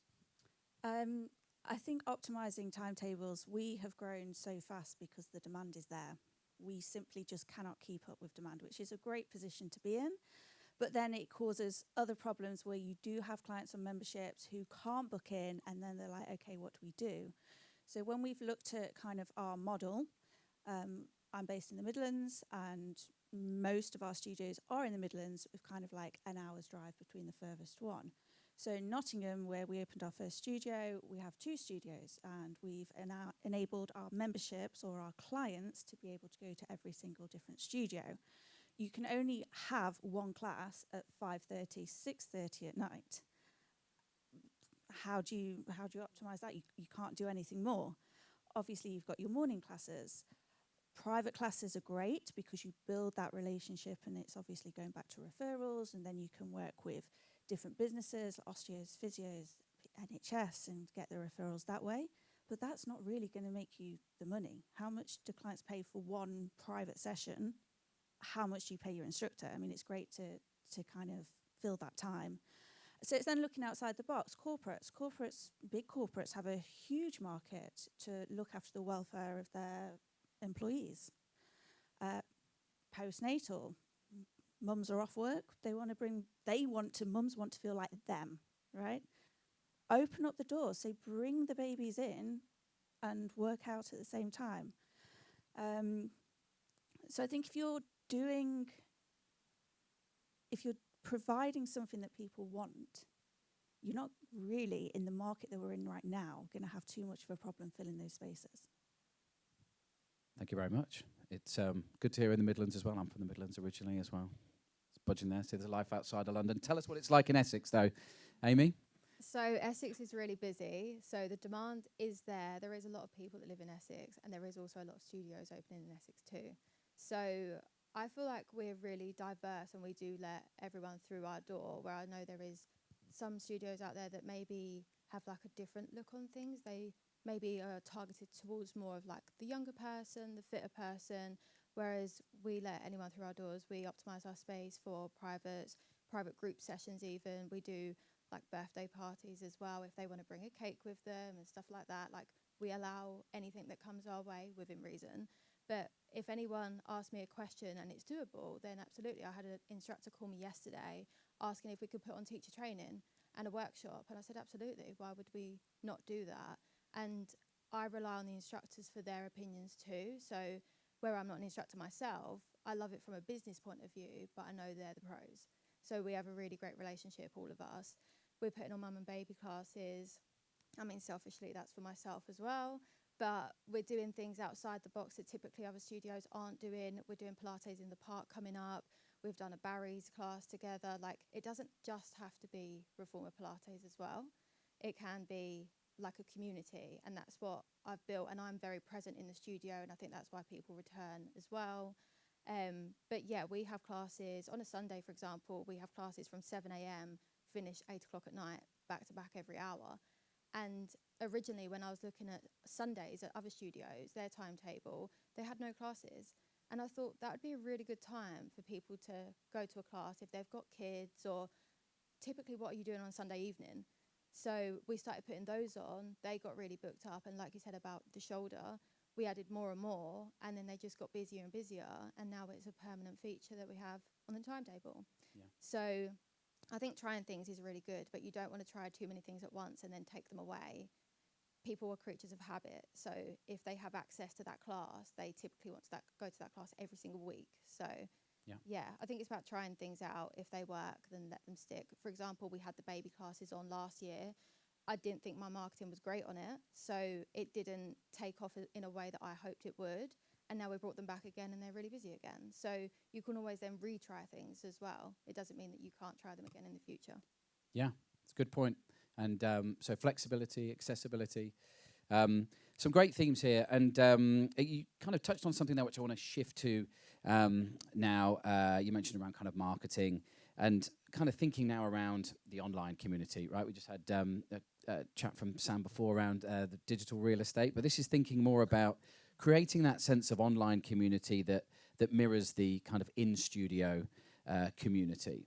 Would love to know, again, some of the strategies that have been successful in building that, that community from an online perspective. Holly, do you want to start with that? Because this is something you've done a number of times. I assume your online community at all of your studios is as robust as the in-studio community as well. Yeah, I think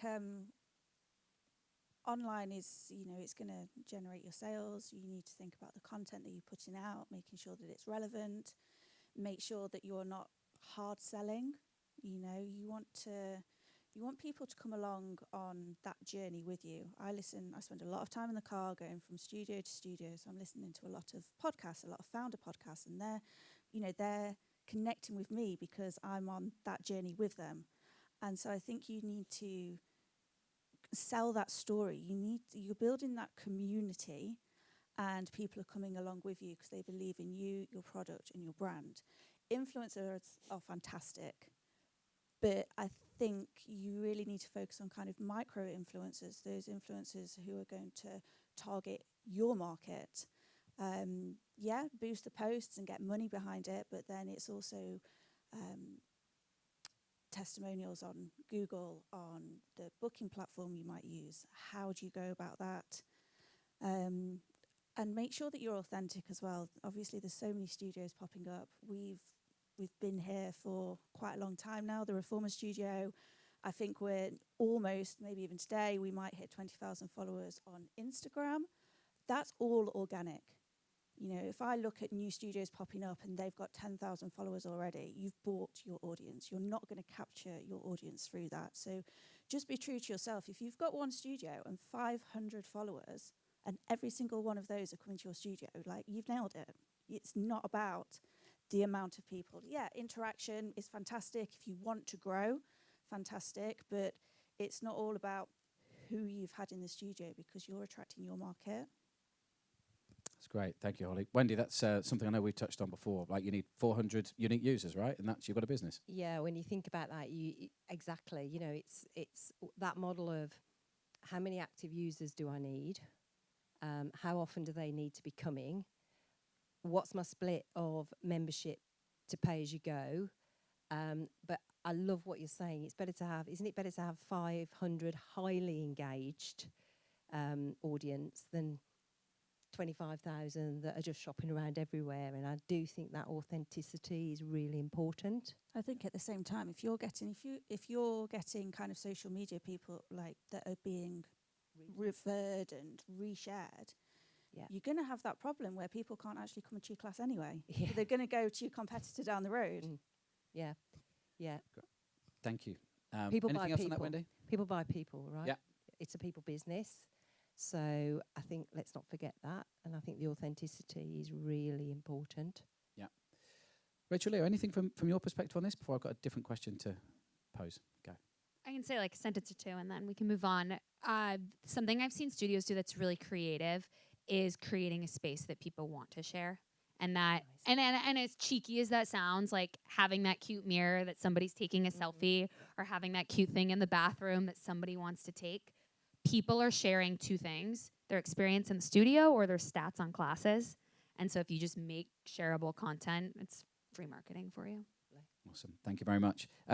Aimee, coming to you next with a slightly different kind of angle on this, and it's specifically around social media, which I know has been a big investment of your time, continues to be a big investment. But for the benefit of the audience, any one mistake you made early that you could share that everybody can learn from?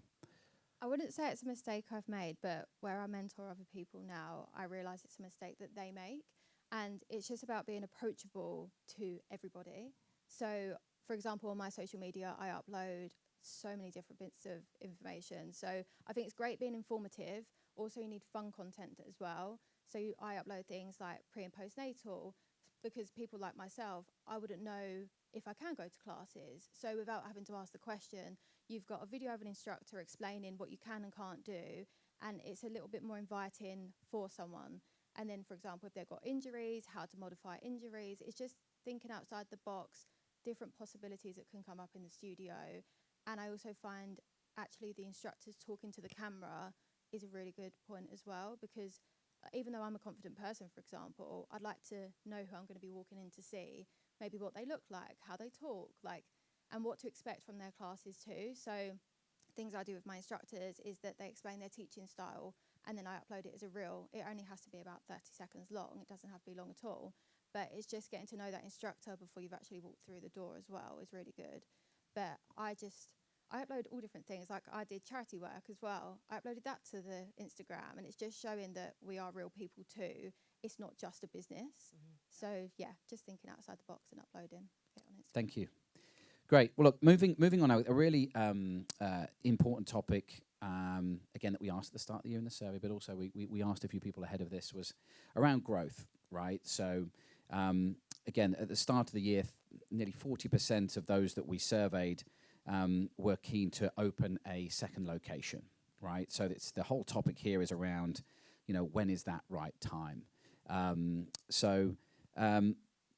Maybe start with you, Holly. I mean, again, this is 10 studios now. What's the point at which you've kind of made that call, made that decision? There's many here that perhaps have one, are looking to open to two.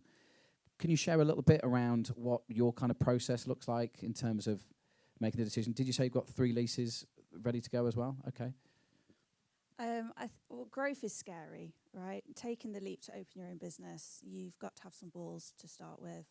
I think you need to be confident in the product that you are offering, and many of you will be looking to open multiple studios because going back to it's keeping up with demand, right? And it's people say to me every single day, can you open a studio here? Can you open a studio there? And I look at where they're asking me to open studios, and there's not one location which I'd probably say no to, because you've got people in suburbs, you've got people in city centres. The demand is there, and Pilates is accessible for absolutely everybody, like from teens, all the way up to 90 years old, people with disabilities and professional athletes. Growth, you need to make sure that you've got a good team behind you, because you can't do everything. And it's going back to that work-life balance. As a business owner, you're going to work 24/7. You're going to have a baby and 24 hours later go back and do payroll, because if your staff aren't getting paid, nobody's going to turn up. So growth isn't for everybody. One studio is an incredible achievement.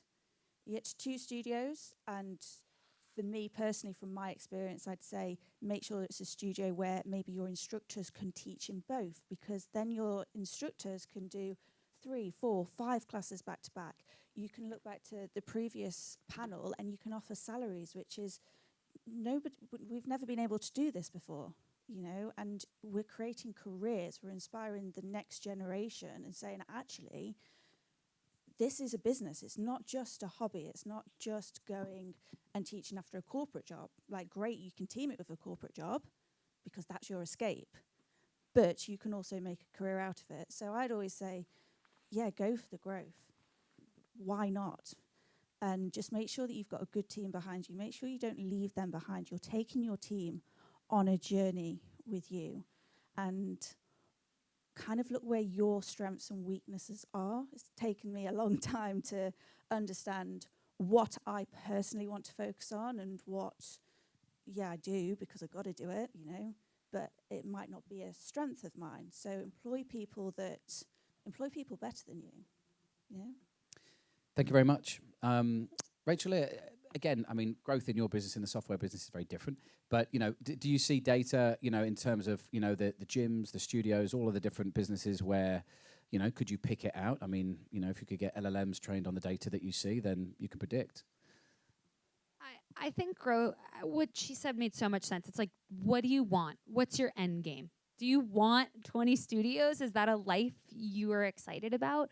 I think there is a decision on what makes you happy and what are you optimizing for, and then go for it from there. For me in Arquetta, people would ask me all the time, like, you have a great group of employees, you have a great product, why do you want the growth? And I say, well, all the software on the market's a dinosaur, and if no one's going to do this, I'm going to do this. And I'm sure she saw that with Pilates. Like, there's so many people in the world that need Pilates, and they're begging for it, and they're asking for it, and I don't want to speak for you, but I'm sure there is a vision and a desire of, like, there's so many lives I could change. It is okay to have that model. It is also okay to have the model of what fills up my cup is teaching a few classes a week and going back to my family. And that is success, because I've changed on a micro level 3 lives today. Neither are wrong. When it comes to now how do you actually do the growth? Once you've built a beautiful brand, to go from 5 to 20, I hope by then you have some systems. Systems are what class times work, what formats work, what are you looking for in an instructor, all of that. What I always tell a studio owner is if you haven't figured out your first box yet, you can't expect to go from 1 to 5 successfully. And so I love this idea. If you can open up 2 or 3 in a metro where everything is shared, marketing is shared, the trainers are shared, the class times are shared, the formats are shared. Now you have process. Once you have repeatable process, of course, you can open up 100. The biggest challenge is, how do you have repeatable process in SMB? And the why behind that is customers are finicky, real estate is finicky, instructors are finicky. And so I wouldn't be so hard on yourself. If you see someone else opening up 20, you can be great at 1. And then the last thing I'll say is cash flow is so important for opening up these units. You might see somebody who has opened up so many locations. It could be because they have the beauty of cash to be opening. Build outs are expensive, leases are expensive, branding is expensive. I'm not quite sure what loans look like in the UK. In the US, they're horrible. Our rates are insane, and good luck ever paying off a loan. Loans are really hard, and you have to take that into consideration in your business model. I would hate to see anybody here with 10 studios needing to work till the day they die to pay off every single loan they did on a studio. Make sure you can afford it. Really make sure you can afford it, so that when you are opening up a unit, you're not thinking every day about how you can pay the bills. You're thinking about how you can change lives. Thanks, Rachel. Thank you so much. Wendy? Yeah, I was just going to say, make sure you've got a commercial forecast for those studios and you're modelling it. So is it 6 beds, 8 beds, 10 beds? What's the average yield? And try and forecast as much as you can. And then the risk versus the reward. It's you can either stay with one and really maximise profit per square metre, or you can forecast and maybe do 2 or 3, because if one doesn't work, you're kind of balancing your risk. So yeah, it's important commercial forecasting. Thank you. Can I Holly, just jump in? please. So obviously making sure that you're financially secure in order to open those studios, because you don't want to be you don't want to be offering those discounts and going out there looking desperate. You know, there's a couple of studios where I get email updates, 50% off, and you look at it and you think, yeah, great as a consumer, but what's happening? What's going wrong? Why are you devaluing your product? And then secondly, I'd say if you are looking to take on leases, make sure that you've got good legal advice. Don't just look at something and not understand it. We've got an acquisitions manager who I work very closely with. I've learned an awful lot from him, but know what you're signing up to and make it tenant friendly rather than landlord friendly. So make sure you get that advice there, because you might be an incredible Reformer Pilates instructor, but there's areas of business which we don't know everything about. Thank you very much. Time is crashing on. Want to come to the audience now. If there's any questions that you have, I do have a couple. Oh yes, we have. Madam.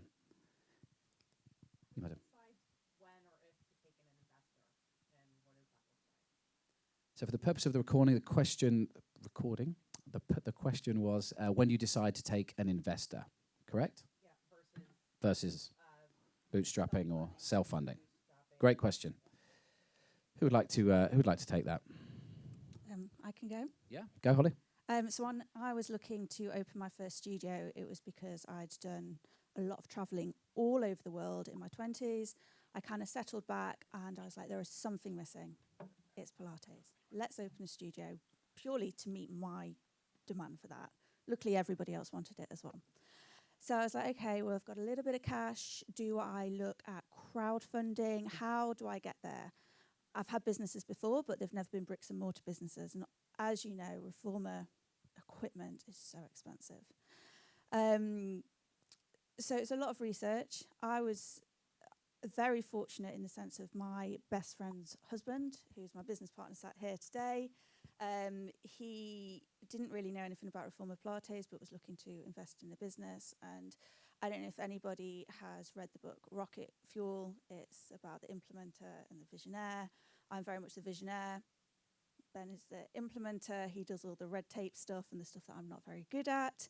And I think it's investors, from my point of view, like you're teaming up with somebody. It's nice to have an active investor. It's nice to have silent investors as well. But it's nice to have that support, because business is a lonely place. If you've got somebody that you can even just share ideas with, but also know that you've got that financial backing and that they really believe in you, then that's a good opportunity. I'd always err on caution of taking family and friends investment.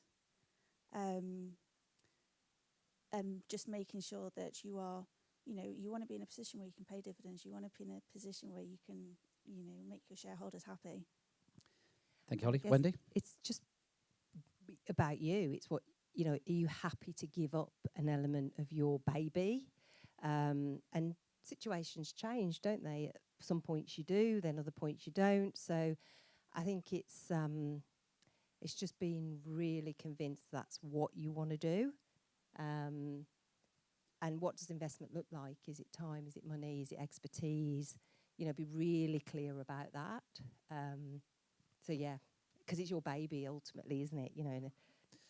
do you want to give part of that up at some point or not? Yeah. I think it's important to know, like Wendy said, how much are you giving away? It's your business, it's your idea. You want to be able to sit there and make the decisions. If you don't have that percentage, you're going to be, somebody's going to take over. Are they making the right decision for your business, your brand, your vision? Thank you. We are tight on time, but there might be time for one more question. Nick, if you say it reasonably loudly, I'll repeat it.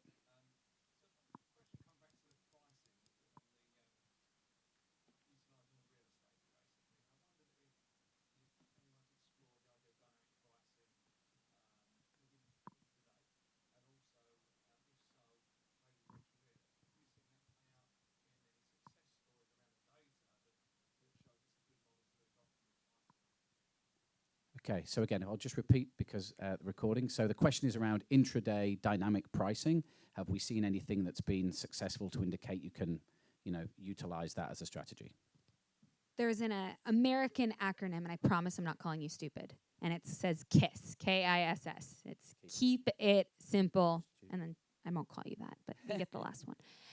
I have seen studio owners come up with the most creative ideas in the world. It's this credit and that credit, and we're going to charge this, and then we're going to do that, and then we're going to be flying across the reformers. We see the revenue. We see which studios perform the best. The best performing studios keep it simple. They keep everything simple. Why? The magic is the studio. The magic is your product, which is the class. It's not your pricing model. So no, please don't do it.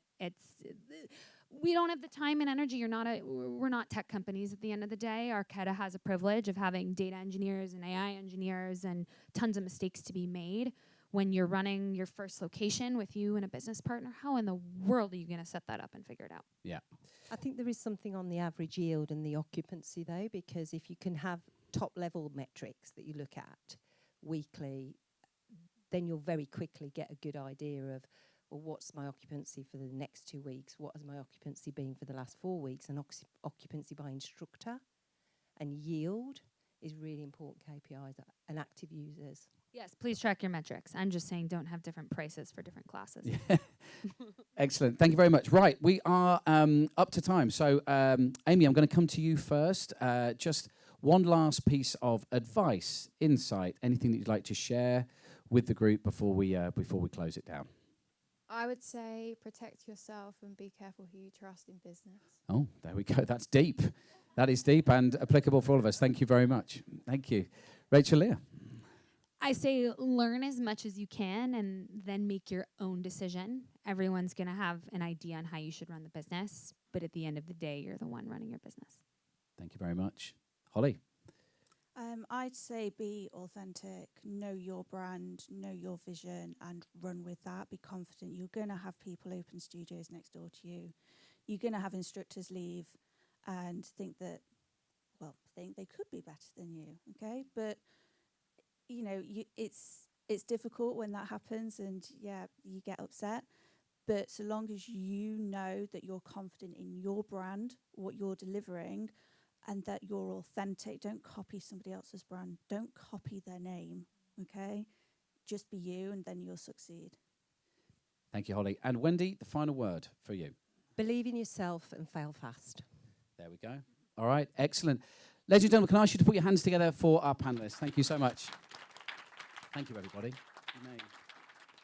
All right. Well, we are coming to the close now. Just a few things to finish.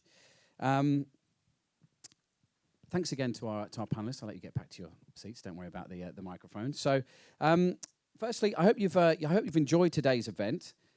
We are planning on running another similar thing later this year around November. So please keep your eyes open for that.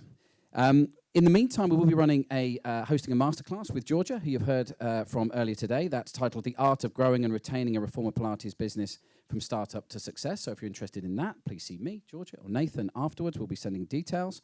I'd now like to invite our CEO, Nathan, up to the stage. We're going to take a selfie, nothing more.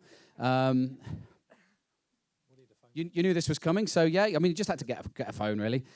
So do what you wish. I'm not particularly good at this stuff, but this is the social media part of it. So we're just going to take a picture of you going that way backwards. You knew this was coming. We won't be a moment. In you go. Oh, there we go. Yeah, kneeling down. Well, I'll be in the corner. Look at that. Promise this will take 5 seconds. Okay, are you ready? 5, 4, 3. Look this way. 3, 2, 1. Excellent. There we go. All right. Somebody said that didn't work. Yeah, there's clearly people that know what they're doing here better than us. Okay, so yes, that is the last 2 points. Oh, I've gone the other way.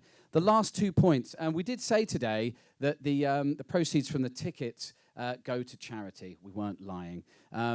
That cat on the right-hand side there, you may not be able to tell, has 3 legs. His name is Mouse. He belongs to Nathan, and he feels very passionate about this charity, which is Wood Green Animal Shelter. So all of the proceeds from today's tickets will be going to save more little mouses like that. Thank you for that. There we go. So if you had, like nothing else, you've made a donation to charity. And one other hopefully nice surprise you'll get on the way out is we have a goodie bag, and it's filled with lots of stuff from all of our partners here that you can see. So we put this together, or rather I should say specifically, Lauren holding the phone there, put this together exclusively with products that you might be able to kind of resell in your studio. So I hope you enjoy that. It is 1 bag per person, don't take 2.